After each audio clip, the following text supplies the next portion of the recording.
Hello प्यारे दोस्तों, आज मैं फिर आपको एक मोटिवेशनल कहानी सुनाऊंगी। कहानी सुनने के बाद यह कहानी आपको कैसी लगी और इससे आपको क्या शिक्षा मिली, कमेंट बॉक्स में बताना ना भूलें। तो चलिए दोस्तों, शुरू करते हैं आज की कहानी। एक बार एक शिकारी शिकार करने के लिए जंगल में पहुंचा। उसने अपने तीर पर बहुत ही खतरनाक जहर लगाया और शिकार को निशाना बनाकर उसने तीर को छोड़ा, लेकिन उसका निशाना चूक गया और तीर एक पेड़ पर जा लगा। पेड़ हरा भरा था, उस पर बहुत सारे तोते रहते थे। पेड़ पर जहरीला तीर लगने के कारण वह पेड़ धीरे धीरे सूखने लगा। पेड़ के सूखने के कारण जितने भी पक्षी उस पेड़ पर रहते थे वे उसे छोड़कर जाने लगे। उस पेड़ पर एक बूढ़ा तोता भी रहता था जो बहुत ही अच्छे मन का था। वह बूढ़ा तोता उस पेड़ को छोड़कर जाने को तैयार नहीं था। तोते के साथियों ने उसे बहुत समझाया कि यह पेड़ सूख रहा है, चलो किसी और पेड़ पर चलकर रहा जाए, पर वह बूढ़ा तोता वहां से जाने के लिए तैयार नहीं था। यह बात देवराज इंद्र तक पहुंची।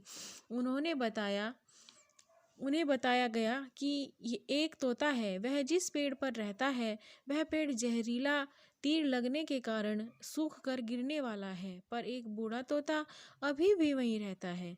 देवराज इंद्र उस तोते के सामने प्रकट हुए और उससे कहने लगे, आप बहुत अच्छे मन के हैं, पर यह पेड़ कुछ दिनों में गिर जाएगा।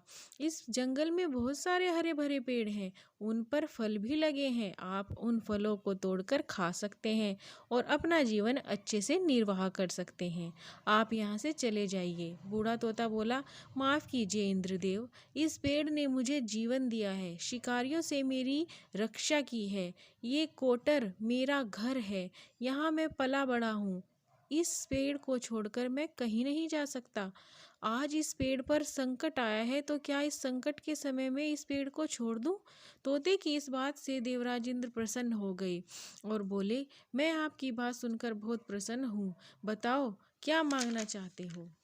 तोते ने कहा, यह वृक्ष मेरी जन्मभूमि है, इस वृक्ष को पहले जैसा हरा भरा कर दो, मैं बस यही मांगना चाहता हूँ। देवराज इंद्र ने उस पेड़ को पहले जैसा हरा भरा कर दिया, जिसे देखकर तोता बहुत ही प्रसन्न हो गया। इस कहानी से हमें यह सीख मिलती है कि हम सुख में किसी का साथ दे या ना दे, परंतु हमें दुख में किसी का साथ नहीं छोड़ना चाहिए।